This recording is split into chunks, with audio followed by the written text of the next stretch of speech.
बोलेंगे? Electrostatics shielding. ठीक है, तो स्थिर वैद्युत परिरक्षण क्या होता है इसको समझना। देखिए क्या होता है कि बरसात के दिन में आप देखे होंगे कि बरसात के दिन में जब तड़ित गरजता है तो देखिएगा कि खुले आकाश में रहने की अपेक्षा ज्यादा सुरक्षित कहाँ पे रहता है। तो ध्यान रखिएगा किसी कार के अंदर या घर वगैरह में, उसमें जब अगर बरसात हो रहा हो उस समय आप कहीं ट्रेवलिंग कर रहे हो किसी कार वगैरह से, ऐसे दो जगह पर तो सेफ्टी नहीं है। अगर कार में है, बस में है, इसमें है, तो उसके अंदर अगर आप हैं तो उसमें जो भी ध्यान रखिएगा कि खिड़की है, शीशा को आप लॉक कर लीजिएगा ना, तो आप पूर्ण रूप से विद्युत से तड़ित से आप सुरक्षित रह सकते हैं। ठीक है, क्योंकि होता क्या है कि आप पढ़े थे इसके जस्ट पहले कि कोई भी खोखला अगर चालक होता है ना, उसको कितना ही आवेश दीजिएगा तो आवेश उसके अंदर नहीं जाता। जैसे हम लोग इस रूम में है, मान लीजिए बरसात हो रहा है, क्या हो रहा है? बरसात और तड़ित मतलब वो ध्यान के तड़क रहा है, जिसको बोलते हैं बिजली का चमकना, बिजली चमक रहा हो। अगर इस घर के ऊपर गिर भी जाएगा ना, तो हम लोग इसके अंदर है, हम लोग बिल्कुल सुरक्षित रह सकते हैं। यहाँ ये हो सकता है कि ये ध्यान कि उसके प्रभाव से छत का कुछ क्षति हो सकता है, ये संभव है, लेकिन इसके अंदर जो भी व्यक्ति होगा ना वो बिल्कुल सुरक्षित रह सकता है। तो ये स्थिर वैद्युत परिरक्षण क्या होता है कि आकाश के एक निश्चित क्षेत्र को, जैसे मान लीजिए कि हम हैं आकाश में, खुला वायुमंडल में, तो एक मेरे आसपास एक क्षेत्र हो रहा है ना, तो इस एक क्षेत्र को ध्यान रखिएगा बाह्य विद्युतीय क्षेत्र से सुरक्षित रखने की घटना को ही क्या बोलते हैं? तो बोलेंगे स्थिर वैद्युत परिरक्षण। क्या बोलेंगे? स्थिर वैद्युत परिरक्षण। तो क्या बोलिएगा, कैसे लिखेंगे कि आकाश के एक निश्चित क्षेत्र को बाह्य विद्युतीय क्षेत्र से सुरक्षित रखने की घटना को ही क्या बोला जाता है? स्थिर वैद्युत परिरक्षण बोलते हैं। बात समझ में आ रही है क्या? हम लोग जैसे अभी रूम से बाहर निकल गए, जैसे ये रूम किस में है? बोलिए किस में है? कहिएगा आकाश में। आकाश के मतलब ये ना कि ऊपर तैरे, वायुमंडल में कह सकते हैं ना जी। आकाश का मतलब ये नहीं समझना है कि हाँ ऊपर तैरेगा सर जी तभी आकाश कहेंगे, ऐसा कुछ नहीं है। ये जो है हम लोग वायुमंडल में है, क्योंकि हमारे चारों तरफ तो वायु है। अब इस घर को अगर सुरक्षित रखना होगा तो क्या करेंगे? इस पे एक तड़ी चालक लगाना होगा। देखिएगा कि जब बड़ा उदाहरण के कई मंजिला जब घर बनाया जाता है ना, 2 मंजिला 3 मंजिला इस तरह से अधिक मंजिला के घर बनाया जाता है, तो वहां ऊपर एक तड़ित चालक लगा दिया जाता है। वो तड़ित चालक क्या करता है कि बाह्य विद्युतीय क्षेत्र से क्या करता है? घर की सुरक्षा करता है। यानी जब उस पर तड़ित गिरेगा, यानी विद्युत तड़ित गिरेगा, तो क्या करेगा? उसमें जितना आवेश होगा सबको ग्रहण करके, और उसको ऐसे नहीं क्या ऊपर तार लगा के, ऐसे नहीं, वो ये होता है ऊपर ध्यान रखिएगा कि तार होता है, उससे तार जोड़कर पृथ्वी के अंदर उसको क्या कर दिया जाता है? 4-5 मीटर अंदर ध्यान रखिए एक प्लेट लगाकर, धातु की प्लेट लगाकर उससे जोड़ दिया जाता है। जब आकाशीय बिजली चमकता है या छत पर गिरता है तो उसमें जितना आवेश होता है वो सबको ग्रहण कर लेता है, और करके कहाँ? पृथ्वी में उसको ट्रांसफर कर देता है। यानी पृथ्वी उन सभी आवेश को ग्रहण कर लेती है और घर पूर्ण रूप से क्या हो जाता है? सुरक्षित बना जाता है। यही लिखना है इसमें। उसी घटना को क्या बोला जाता है? स्थिर वैद्युत परिरक्षण। यानी आकाश के एक निश्चित क्षेत्र को बाह्य विद्युतीय क्षेत्र से सुरक्षित रखने की घटना को ही क्या बोलेंगे? स्थिर वैद्युत परिरक्षण बोलेंगे। तो लिखिए आकाश के एक निश्चित क्षेत्र को, एक निश्चित क्षेत्र को बाह्य विद्युतीय क्षेत्र, बाह्य विद्युतीय क्षेत्र से सुरक्षित रखने की घटना को सुरक्षित रखने की घटना को स्थिर वैद्युत परिरक्षण कहा जाता है। स्थिर वैद्युत परिरक्षण कहा जाता है। बात समझ में आ गई क्या? बोलिए स्थिर वैद्युत परिरक्षण समझ गया।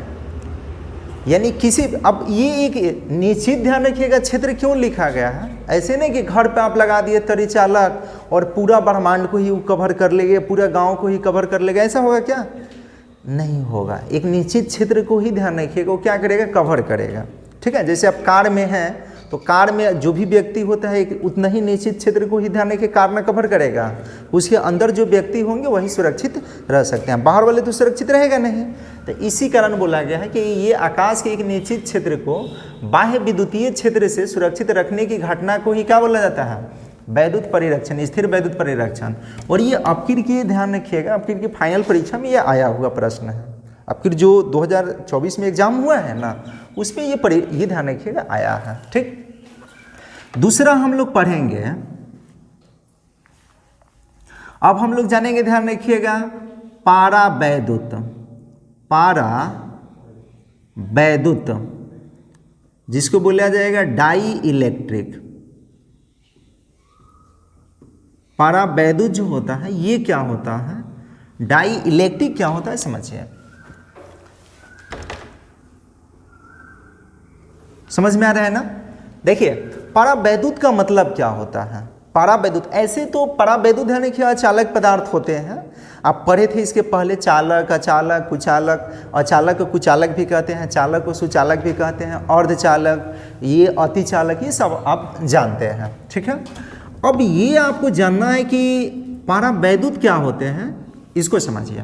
देखिए परावैद्युत वैसे पदार्थ होते हैं जो विद्युत के तो कुछ अलग होते हैं, यानी अपने से विद्युत धारा प्रवाहित नहीं होने देते हैं, लेकिन जब इसे विद्युतीय क्षेत्र में रखेंगे ना तो ये विद्युत का प्रभाव प्रदर्शित करते हैं, यानी विद्युत प्रभाव प्रदर्शित करेंगे। फिर से कह रहे हैं, समझिए।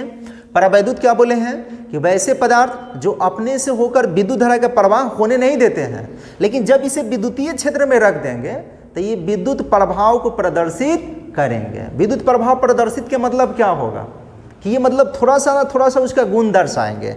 रीजन क्या है कि इसमें मुक्त इलेक्ट्रॉन जो होता है ना, मुक्त इलेक्ट्रॉन घनत्व तो बहुत कम होता है, नगण्य होता है, इसी वजह से इसे विद्युत धारा का प्रवाह नहीं होता है। और किसी भी पदार्थ से अगर विद्युत धारा प्रवाहित हो रहा है तो इसका अर्थ ये है कि उसमें मुक्त इलेक्ट्रॉनों की संख्या क्या होता है, बहुत होता है। जब तक जिस पदार्थ में जितना मुक्त इलेक्ट्रॉन होगा उतना ही वो अच्छा विद्युत के चालक होगा, जिस पदार्थ में जितना मुक्त इलेक्ट्रॉन कम होगा वो उतना ही, ध्यान रखिएगा, विद्युत के कम चालक होगा। तो जो भी ध्यान रखिए अचालक पदार्थ होते हैं उसमें मुक्त इलेक्ट्रॉन नहीं होते हैं, जिसकी वजह से क्या होता है कि उससे कोई विद्युत धारा का प्रवाह नहीं होता है। ठीक है, तो इसको यही लिखेंगे कि परावैद्युत वैसे पदार्थ होते हैं जो जिससे क्या होता है, विद्युत धारा प्रवाह नहीं होता है, लेकिन विद्युतीय क्षेत्र में रख देंगे तो विद्युत का क्या करेंगे, विद्युत प्रभाव प्रदर्शित करेंगे। तो लिखिए वैसे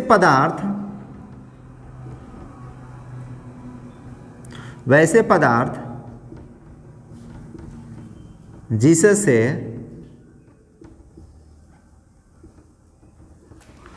विद्युत का मतलब विद्युत धारा, ठीक है, विद्युत धारा का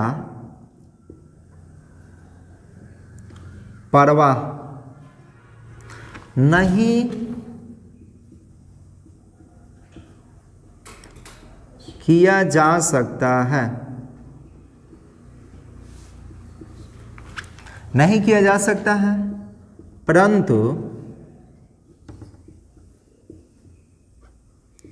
विद्युतीय क्षेत्र में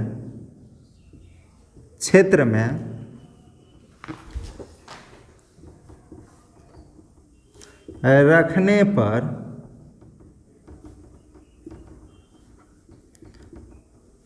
विद्युत प्रभाव प्रदर्शित करते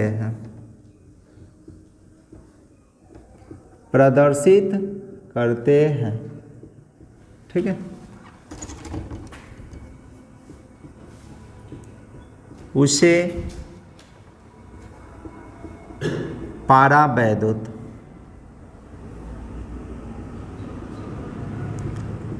कहा जाता है। जैसे अभ्रक,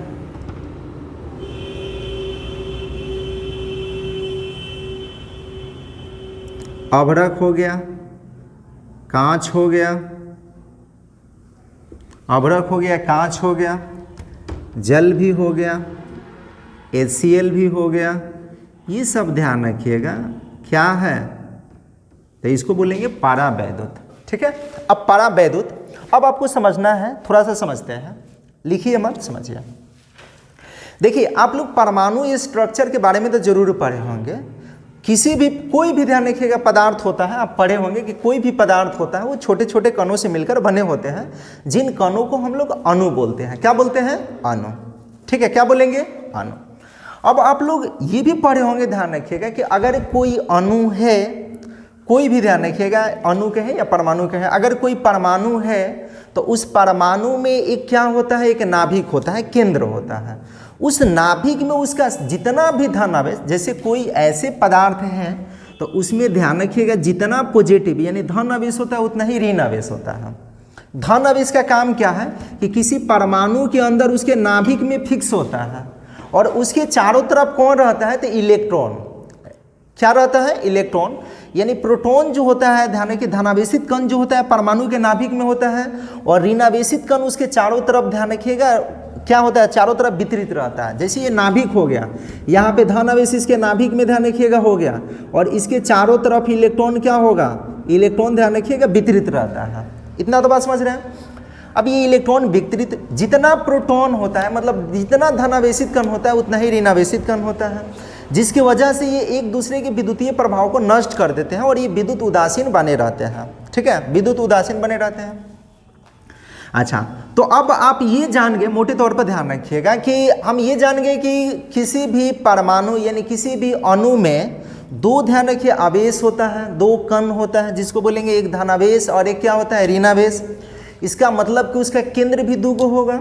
धनावेश अलग है, ऋणावेश अलग है, तो किसी अणु के आवेश में केंद्र कितना होगा? आप कहिएगा दो होगा, क्योंकि अलग अलग न है, इलेक्ट्रॉन अलग प्रोटॉन अलग है। धनावेश के केंद्र अलग होगा, प्रोटॉन के मतलब ये ऋणावेश का केंद्र क्या होगा, अलग होगा। तो कह सकते हैं कि पदार्थ में यानी अणु के आवेश में जो भी ध्यान रखिए आवेश होते हैं उसमें दो उसका केंद्र होगा। प्रत्येक आवेश का कितना केंद्र? दो आवेश होगा, दो केंद्र होगा। एक धनावेश का केंद्र क्या होगा, ऋणावेश का केंद्र। ठीक है, अब ये परावैद्युत जो होता है, अब ये केंद्र, अब ये दोनों का धनावेश का केंद्र और ऋणावेश का केंद्र या तो एक जगह हो सकता है या अलग अलग हो सकता है। इसके आधार पर हम लोग परावैद्युत के दो भागों में बांटे हैं। ठीक है, मतलब इसके आधार पर परावैद्युत को कितने वर्गों में बांटा गया है? दो वर्गों में बांटा गया है। कौन कौन सा? तब पहला ध्यान देना होगा ध्रुवीय। कौन सा? ध्रुवीय। और दूसरा का होता है अध्रुवीय। ठीक है, तो लिखेंगे परावैद्युत के प्रकार। परावैद्युत के प्रकार, फिर से एक बार कह रहे हैं, समझिए, यानी टाइप ऑफ डाई इलेक्ट्रिक तो परावैद्युत दो तरह के होते हैं। लिखेंगे परावैद्युत कितना तरह के? दो प्रकार के होते हैं। पहला क्या लिखेंगे? पहला लिखेंगे ध्रुवीय परावैद्युत। ध्रुवीय को ध्यान रखिएगा, किसी किसी बुक में देखिएगा तो ध्रुवी भी लिखा रहता है, तो आपको घबराना नहीं है कि हम ध्रुवीय लिखवा दिए, मान लीजिए ये आपको मिल गया तो घबराना नहीं है कि हाँ ये ध्रुवी दूसर हो गया। इसको बोलेंगे पोलर डाई इलेक्ट्रिक। ठीक है, दूसरा का होता है, ध्यान रखिएगा, अध्रुवीय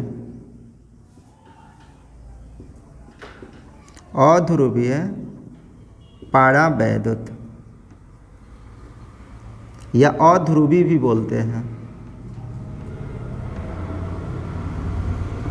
परावैद्युत। इसको बोलेंगे नॉन पोलर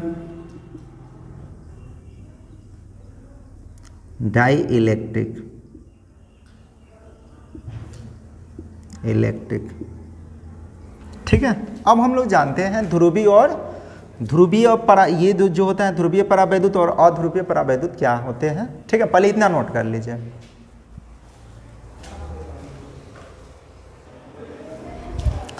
देखिए पहले ये बता रहे थे, ये समझ में आ गया क्या कि किसी अणु में आवेश के कितना केंद्र, 2 केंद्र। कौन कौन? धनावेश का केंद्र और ऋणावेश का केंद्र। ठीक है, अब कहिएगा क्यों 2 केंद्र होगा? अभी बताए थे कि कोई भी अणु होता है या परमाणु कह ले, अणु परमाणु एक ही नहीं होता। ये न समझ लीजिए कि अणु कह दिए तो सर परमाणु एक ही होगा क्या, नहीं, ऐसा बात नहीं है।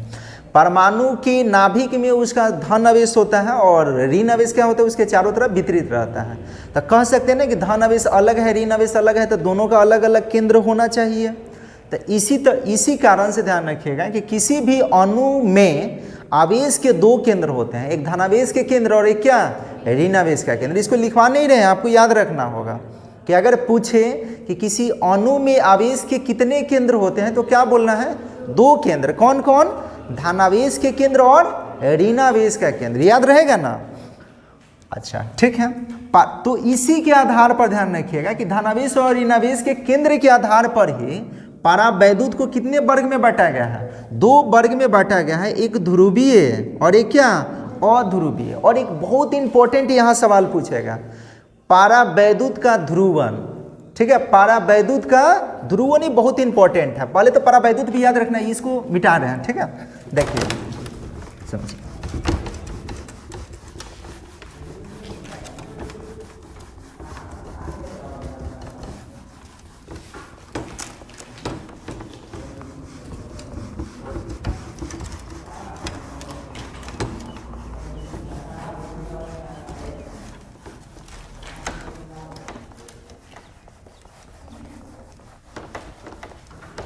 अब पहला क्या है, तो पहला है ध्रुवीय। तो ध्रुवीय समझिए, जब अभी पढ़ लिए कि आवेश अणु में आवेश के कितना केंद्र, 2 केंद्र, धनावेश के केंद्र और ऋणावेश के केंद्र। तो यदि किसी परावैद्युत में धनावेश के केंद्र और ऋणावेश के केंद्र दोनों अलग अलग होता है, तब उसको हम लोग क्या बोलेंगे, ध्रुवीय परावैद्युत बोलेंगे। क्या बोलेंगे, ध्रुवीय परावैद्युत। फिर से करें, समझिए। यदि या ऐसे भी कह सकते हैं कि वैसे परावैद्युत जिसके अणु में, किसमें, अणु में धनावेश के केंद्र और ऋणावेश के केंद्र, अणु परमाणु दोनों बोल सकते हैं, अणुओं या परमाणुओं में धनावेश के केंद्र और ऋणावेश के केंद्र दोनों अलग अलग होगा, तब उसको हम लोग क्या बोलेंगे, ध्रुवीय। और जब दोनों एक ही होगा, दोनों धनावेश के केंद्र और ऋणावेश के केंद्र, 2 धनावेश के केंद्र होगा, वही ऋणावेश के केंद्र हो गया, तो उसको हम लोग क्या बोलेंगे। इसको दूसरा तरीका से भी कह सकते हैं कि वैसे परावैद्युत जिसके अणुओं या परमाणुओं में धनावेश के केंद्र और ऋणावेश के केंद्र संपाती नहीं होता है। संपाती का मतलब एक ही बिंदु पर नहीं होगा, एक ही केंद्र नहीं होगा, उसको क्या बोलेंगे, ध्रुवीय परावैद्युत बोलेंगे या ध्रुवीय परावैद्युत। तीसरा तरीके से इसको ऐसे भी कह सकते हैं कि वैसे परावैद्युत जिसका द्विध्रुव आघूर्ण शून्य नहीं होता है।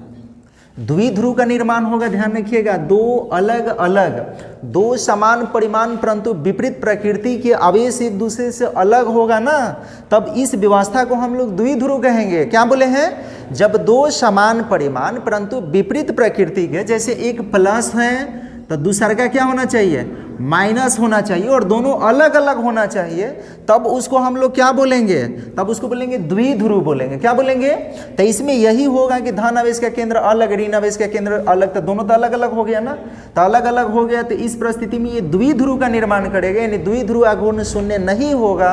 उस परिस्थिति में इसको हम लोग क्या बोलेंगे, ध्रुवीय परावैद्युत बोलेंगे। तो हेडिंग बनाइए, ध्रुवीय परावैद्युत। पहला ध्रुवीय परावैद्युत, लिख लीजिएगा, इंग्लिश तो बार बार नहीं लिख रहे हैं, ठीक है, अपना लिख लेना है। देखिए, वैसे परावैद्युत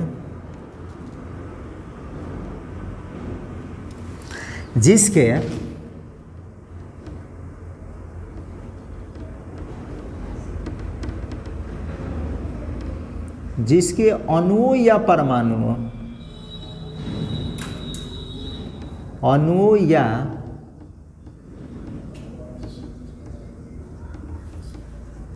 परमाणुओं।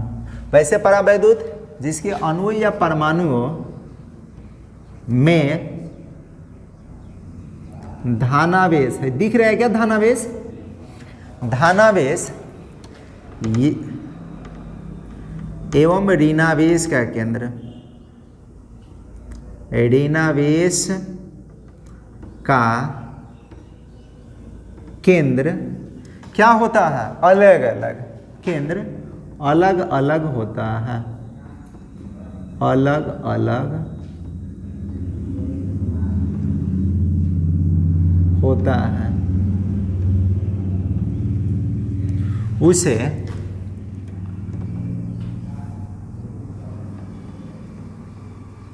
ध्रुवीय परावैद्युत कहा जाता है।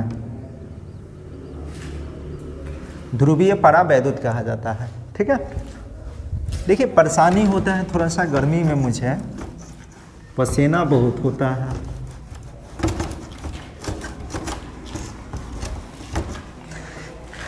दिख रहा है ये पानी पानी छू रहा है।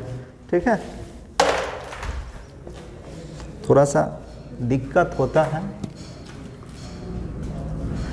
इसको दूसरा तरीका से भी कह सकते हैं,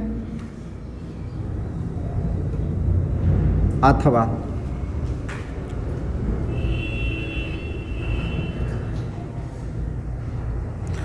वैसे परावैद्युत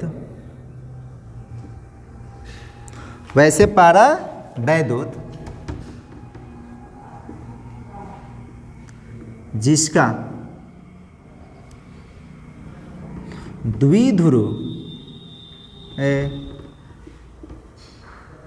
द्विध्रुव आघूर्ण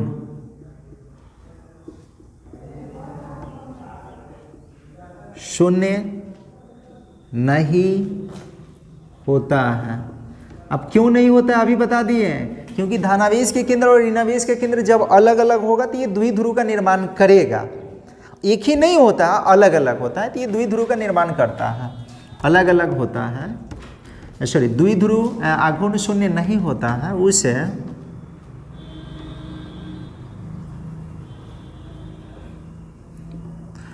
ध्रुवीय परावैद्युत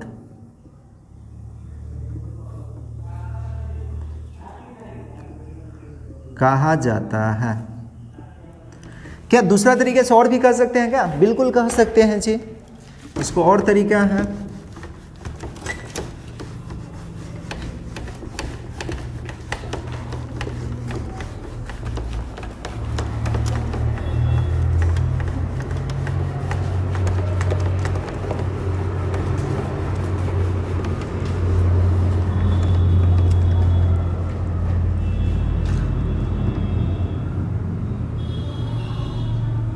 अथवा वैसे परावैद्युत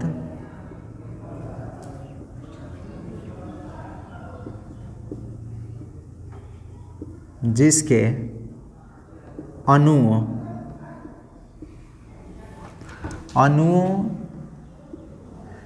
या परमाणुओं में धानावेश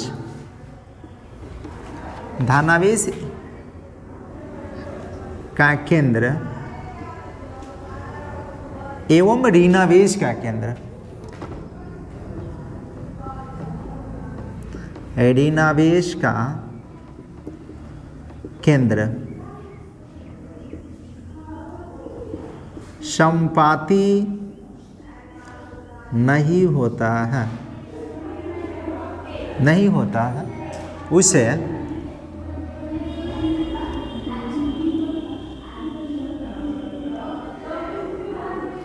ध्रुवीय परावैद्युत कहा जाता है।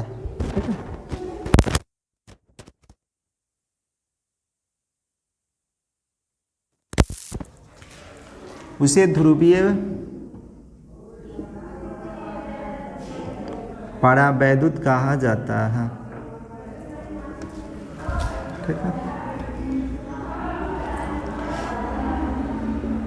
जैसे ध्यान रखिएगा ये NH3 जो है ना, ये किसका काम करता है? ध्रुवीय परावैद्युत का काम करता है। इसी तरह से जल है H2O, HCl, ये सब ध्यान रखिएगा ध्रुवीय परावैद्युत का काम करता है। तो आपसे ये भी पूछ सकता है कि निम्नलिखित में कौन ध्रुवीय पदार्थ है?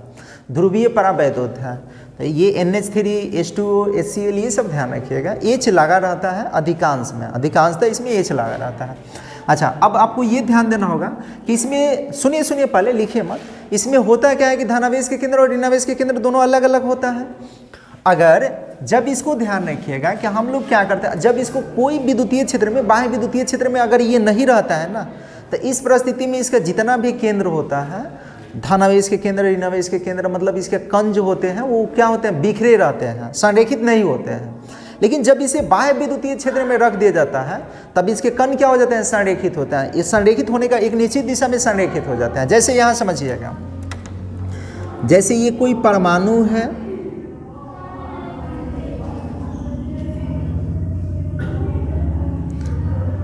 ये परमाणु है, ये इसका बहुत सारा ध्यान रखिएगा, यहाँ कण बना रहे हैं।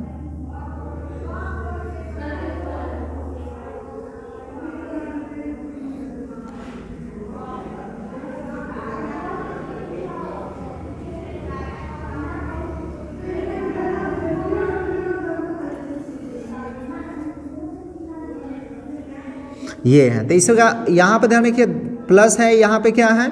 Minus, plus minus, minus plus, ये plus minus, plus minus, minus plus, ये ध्यान रखिएगा, plus minus, plus minus, minus plus, plus minus, minus plus, ये ऐसे ध्यान रखिएगा क्या होते हैं? बिखरे रहते हैं जिधर तिधर। कोई जरूरी नहीं कि इसी क्रम में होगा, ध्यान रखिएगा, ऐसे ध्यान रखिएगा। यहाँ हो सकता है प्लस माइनस, ये और भी हो सकता है, इस तरह से ये ध्यान रखिएगा, ठीक है। ऐसे यहाँ पे ये प्लस माइनस उग नहीं रहा, ऐसे ध्यान रखना। अब ये संरेखित है कि असंरेखित है, यानी इसका व्यवस्था फिक्स है कि नहीं है? तो ये इसका व्यवस्था फिक्स नहीं है। तो ये ध्यान रखिएगा, बाह्य विद्युतीय क्षेत्र की अनुपस्थिति है। यहाँ पर लिख देते हैं, लिख रहे हैं बाह्य विद्युतीय क्षेत्र की अनुपस्थिति,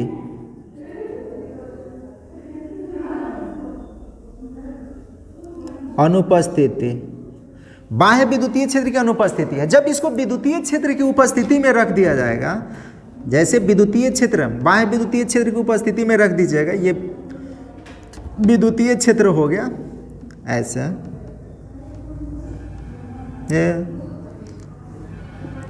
अब इसमें इसको रख दिया जाता है विद्युतीय क्षेत्र के अंदर, तो होगा क्या कि इसमें जितना भी ये जो भी इसका कण है वो सब क्या हो जाता है? उस मतलब एक निश्चित दिशा में संरेखित हो जाता है। जैसे अब यहाँ पे आपको देखना है, इस तरह से होगा,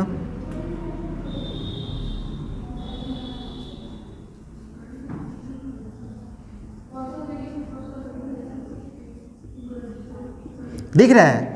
और जितना इसमें प्लस का केंद्र होगा ना, विद्युत क्षेत्र की दिशा में हो जाएगा। विद्युत क्षेत्र की दिशा, ये तीर दिख रहे हैं ना, तब विद्युत क्षेत्र की दिशा इधर है, तो इसमें जितना भी धनावेश का केंद्र होगा सब विद्युत क्षेत्र की दिशा में हो जाता है संरेखित, और जो इसमें ऋण आवेश का केंद्र होगा वो सब विपरीत दिशा में संरेखित होगा। यानी जितना प्लस होगा सारा प्लस इधर होगा, दिख रहा है, थोड़ा सा बड़ा बनाना पड़ेगा, सारा प्लस इस दिशा में होगा, समझ पा रहे हैं क्या आप लोग? और जितना इसका ऋण आवेश होगा सब इधर होगा, इधर की ओर ऋण आवेश हो जाएगा, ये ऋण आवेश है, धन आवेश उस तरफ, ऋण आवेश इस तरफ। इसको लिखेंगे क्या? बाह्य विद्युतीय क्षेत्र की उपस्थिति, बाह्य विद्युतीय क्षेत्र की उपस्थिति, ये अनुपस्थिति है, ये उपस्थिति है। तो यही होता है कि ये ध्यान कि जितना भी ध्रुवीय परावैद्युत होते हैं, जब क्या होते हैं कि जब अगर कोई विद्युतीय क्षेत्र में नहीं होते हैं ना, तो उसके कण जो होता है, जितना धनावेशित होता है उतना ऋणावेशित होता है, इतना तो फिक्स है, एक दूसरे के प्रभाव को नष्ट कर देते हैं। लेकिन जब इसको क्या कर देते हैं, अभी ये विद्युतीय क्षेत्र की अनुपस्थिति में होता है, तो इसका केंद्र जो होता है, ध्यान रखिए, इसका कण जो होगा इधर उधर वितरित रहता है। ये तितर बितर रहता है, लेकिन जब इसको क्या करते हैं बाह्य विद्युतीय क्षेत्र में रख दिया जाता है तो इसका धन आवेश का केंद्र विद्युतीय क्षेत्र की दिशा में हो जाता है और ऋण आवेश का केंद्र क्या होता है, उसके विपरीत दिशा में संरेखित हो जाता है, यानी इस पर एक बल आघूर्ण काम करने लगता है। समझ रहे हैं ना? तो इसको बोला जाएगा ध्रुवीय परावैद्युत। तो इसको नोट कर लीजिए। अब हम बता रहे हैं अध्रुवीय। जानना है अध्रुवीय। अरे इसको क्या हो गया, पैरालिसिस मार दिया क्या इसको? यो शर्माता का तो अध्रुवीय परावैद्युत। इंग्लिश तो अभी लिखे थे ना जी, नॉन पोलर डाई इलेक्ट्रिक। समझना है। अभी ध्रुवीय में क्या बोले हैं कि वैसे परावैद्युत जिसके अणु या परमाणुओं में धनावेशों के केंद्र और ऋणावेशों के केंद्र दोनों क्या होता है, संपाती नहीं होता है, उसको बोलेंगे क्या, ध्रुवीय। और इसमें क्या होगा, एक ही होगा, जो धनावेश का केंद्र होगा वही ऋणावेश का केंद्र होगा, तो उसको बोलते हैं संपाती। क्या बोलते हैं? संपाती। तो लिखिए, वे परावैद्युत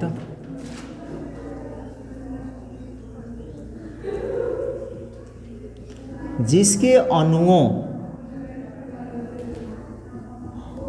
या परमाणुओं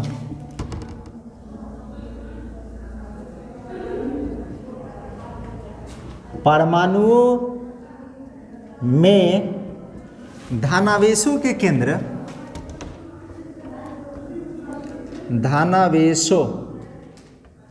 धनावेशों का केंद्र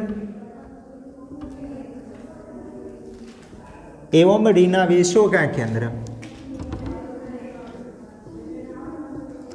ऋणावेशों का केंद्र क्या होता है, संपाती। संपाती का मतलब जो धनावेश का केंद्र होगा वही ऋणावेश का केंद्र होगा, ठीक है, संपाती होता है। उसे अध्रुवीय परावैद्युत। तो ज़्यादा इसका परिभाषा नहीं लिखेंगे, दो ही परिभाषा लिखेंगे, टाइम लग रहा है। परावैद्युत कहा जाता है। अब आप समझिए, थोड़ा समझिए। जब धनावेश के केंद्र और ऋणावेश का केंद्र होगा तो बोलिए दोनों के बीच कुछ दूरी रहेगा क्या? धनावेश के केंद्र और ऋणावेश, ये धनावेश का केंद्र हो गया और इसी पे ऋणावेश का केंद्र हो गया, तो द्विध्रुव का निर्माण कर रहा है? नहीं कर रहा है, डिस्टेंस नहीं है। जब धनावेश और ऋणावेश अलग अलग रहेगा तब द्विध्रुव का निर्माण होता है। ये तो दोनों एक ही पे है। तो जब द्विध्रुव का निर्माण नहीं कर रहा है तो इसका द्विध्रुव का घूर्ण क्या होगा, शून्य होगा। तो हम ऐसे भी कह सकते हैं, अथवा यहाँ पे लिख देते हैं, अथवा दिख रहा है ना, अथवा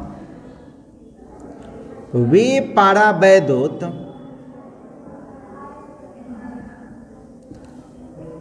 जिसका द्विध्रुव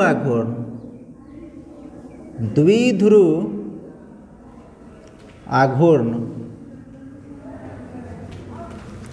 क्या होता है, शून्य होता है,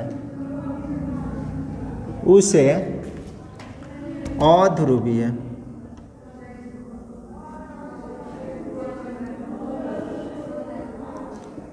परावैद्युत कहा जाता है।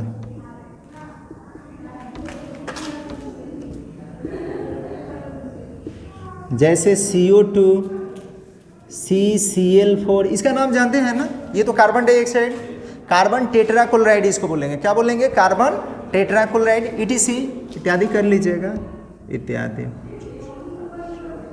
ठीक है। अब इसको हम लोग समझते हैं ग्राफ के माध्यम से, ये फिगर के माध्यम से समझिए। ये मान लेते हैं कि कोई अणु है या परमाणु है, तो इसमें क्या होगा, धनावेश भी होगा, ऋणावेश भी होगा। अभी तो समझाए थे जस्ट पहले। तो जो धनावेश का केंद्र होगा वही क्या होगा, ऋणावेश का केंद्र। देखिए ये धनावेश के जो केंद्र वही ऋणावेश का केंद्र, धनावेश का केंद्र वही ऋणावेश का केंद्र। जो केंद्र यहाँ पर धनावेश वहीं पर ऋणावेश, तो इसको लिखेंगे, ध्यान रखिएगा क्या, बाह्य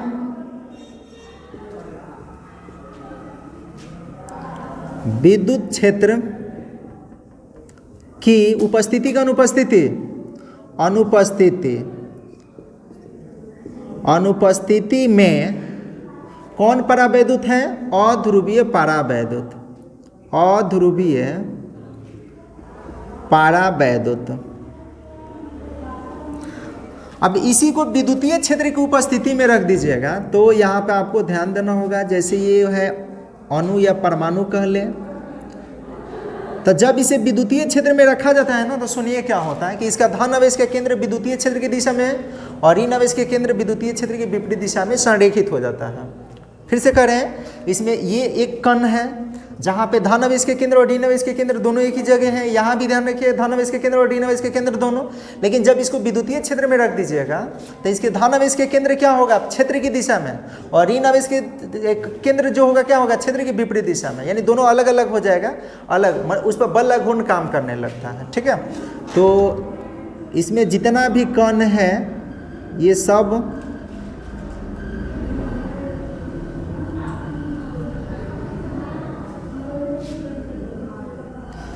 इधर प्लस इधर माइनस, इधर प्लस इधर माइनस, इधर प्लस इधर माइनस, इधर प्लस इधर माइनस, इधर प्लस इधर माइनस। ठीक है, इस तरह से ये क्या हो जाता है? संरेखित हो जाता है। यहाँ बना लेना है।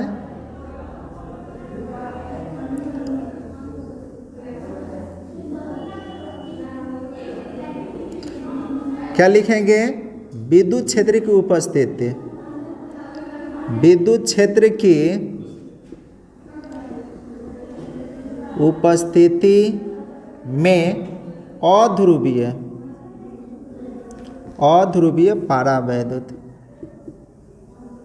परावैद्युत।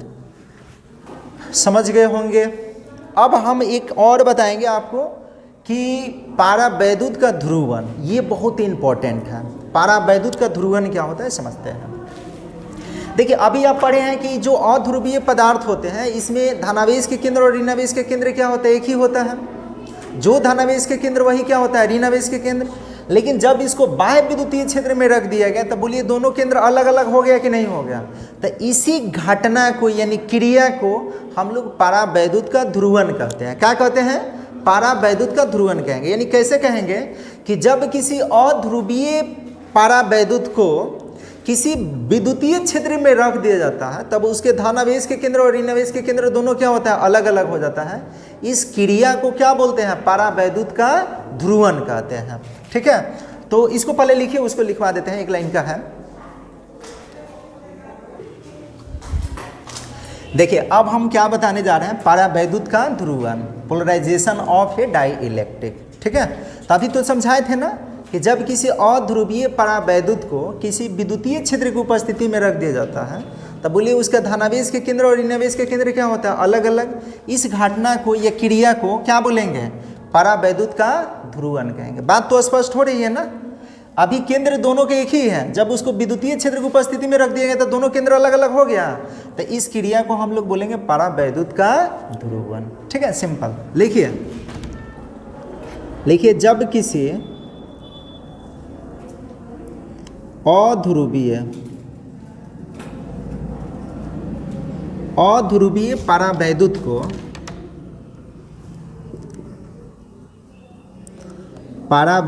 को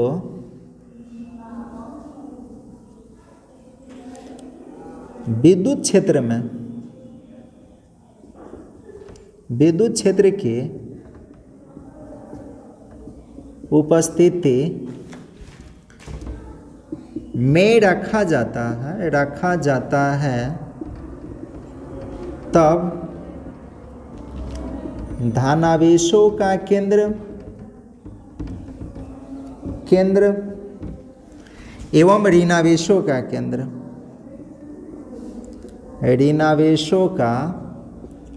केंद्र क्या हो जाता है? अलग अलग हो जाता है। इसी क्रिया को